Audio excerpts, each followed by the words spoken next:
안녕하십니까, 시퍼스입니다. 오늘은 월 배당을 받으면서 안전자산인 미 국채에 투자하는 방법의 영상을 준비해보았습니다. 주식 채널에서 무슨 국채냐고요? 투자에는 다양한 방법이 있고 또 국채 시장을 이해하면 이 주식 시장의 흐름도 볼 수 있다는 것을 이 영상을 통해 소개시켜 드리고 싶었어요. 다소 생소할 수 있겠지만 굉장히 중요한 기본 개념들을 많이 다룰 예정이니 영상 끝까지 시청해 주시고요. 이 영상에서는 이 미국 국채란 무엇이고 국채 수익률이란 또 뭐고 국채 가격을 움직이는 원인과 미 국채 투자 대표 ETF 세 가지를 알려드리면서 그래프로 보는 과거 국채 가격 변동을 보여드리면서 영상을 마칠 예정입니다.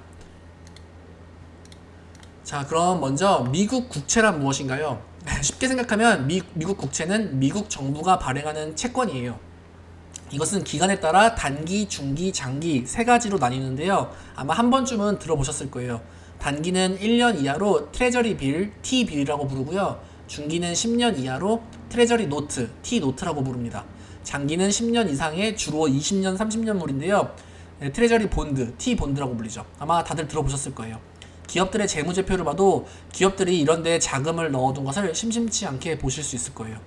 즉, 국채는 투자자들에게 원금과 이자를 상환할 것을 약속하며 미국 정부의 신용을 기반으로 하기에 대체적으로 위험이 없는 자산으로 간주되기도 합니다. 여기서 중요한 기본 중에 기본 개념이 있어요. 바로 미국 국채 가격과 국채 수익률은 반비례한다는 것인데요. 즉, 국채 가격이 오르면 국채 수익률이 내려가고 국채 가격이 내리면 국채 수익률은 오른다는 것입니다. 이 개념도 워낙 중요하기에 한 번쯤은 들어보셨을 거예요. 그럼 이게 반비례한다는 것은 아실 텐데 구조적으로 왜 반비례하는지 한번 볼게요. 국채 수익률이란 이제 국채에 투자했을 때 얻을 수 있는 수익률을 의미하는데요. 이 수익률을 계산하는 공식은 이 쿠폰 금리라고 이 고정된 이자에서 국채 가격을 나누기 때문입니다.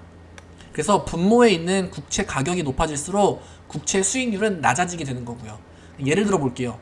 A 국채가 매년 100달러의 쿠폰 이자를 지급하고 국채 가격이 1000달러이면 초기 국채 수익률은 10%가 되겠죠. 그런데 국채 가격이 상승해서 국채 가격이 1200달러면 수익률은 8.3%로 변동됩니다. 만약에 국채 가격이 하락해서 국채 가격이 800불이 되면은 수익률은 12.5%로 인상되죠. 여기까지가 굉장히 중요한 기본 개념이니까 꼭 기억해 두시면 좋을 것 같아요. 자, 그러면은 이제 미 국채의 가격을 움직이는 세 가지 핵심 요인들을 알려드릴게요. 첫 번째는 미국 기준금리죠. 즉 페드의 금리 정책인데요. 보통은 금리가 인상되면 국채 수익률도 같이 인상됩니다.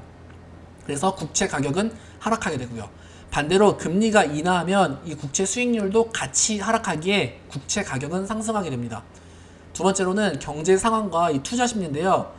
불안과 금융위기 등 경제가 불확실해지면 안전자산 선호 심리가 증가하면서 이 수요와 공급에 의해서 국채 가격이 상승하겠죠. 그럼 국채 수익률은 하락하게 되고요. 마지막으로는 인플레이션인데요. 보통 인플레이션이 상승하면 더 높은 수익률을 요구하는 투자자들의 심리와 이 인플레이션으로 인한 국채의 실질 가치 하락이 발생하면서 국채를 매도하게 됩니다. 그러면 자연스럽게 국채 가격이 하락하게 되고 국채 수익률은 상승하겠죠. 사실 이것은 다 원론적인 이야기고요. 실제 생활에서는 이런 수많은 요인들이 복합적으로 엉켜있기에 간단하게 A면 B다 이렇게 판단하기가 어렵긴 해요. 그렇지만 이 기본적인 이 개념은 알아두시는 게 좋죠. 자, 그럼 서론이 좀 길었는데요. 그럼 미 국채 투자의 대표적인 ETF 세 가지를 준비해보았습니다. 미 국채 ETF에는 몇 가지 장점이 있어요. 가장 큰 장점은 월 배당입니다. 이 세 가지 국채 상품 모두 3% 중후반대에 월 배당률을 제공하고요. 그냥 매달 따박따박 배당금을 줘요. 미 국채들은 주식시장 변동과는 상관관계가 낮아서 포트폴리오의 안정성에도 중요한 역할을 해요. 또한 금리 상승과 금리 인하 예측을 잘 할 수 있는 경우 수익률도 크게 증가할 수 있고요. 대표적인 단기 국채 ETF로는 SHY가 있고요. 중기 국채와 장기 국채로는 IEF, TLT가 있습니다. 한 번쯤은 다 들어보셨을 거예요. 이 세 가지 ETF의 월 배당률은 아까 말씀드린 대로 3% 중후반대를 기록하고 있고요. 또 1년 수익률과 5년의 수익률을 정리해봤어요, 최근. 예.